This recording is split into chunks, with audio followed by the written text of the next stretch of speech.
जी जनाब आफरीन खान साहब। जी शुक्रिया जनाब स्पीकर साहब। मेरी गुजारिश है कि मैं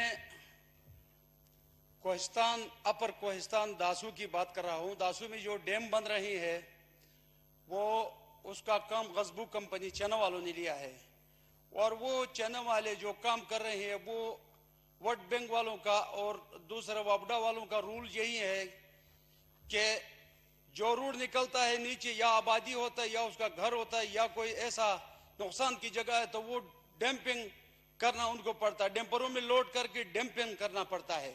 उनका रूल ये है वापडा का।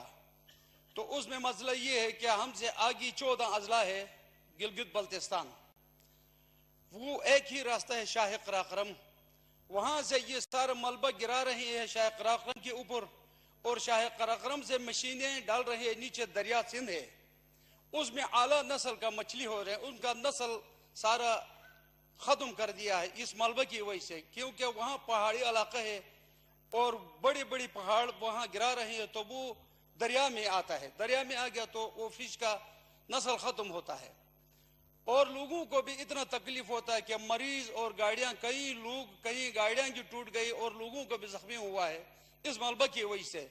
मेरी गुजारिश ये है कि वापडा अपना रूल के मुताबिक, जो उनका रूल है उसके मुताबिक काम करे, डंपरों में लोड करके डंपिंग करना उनका हक है।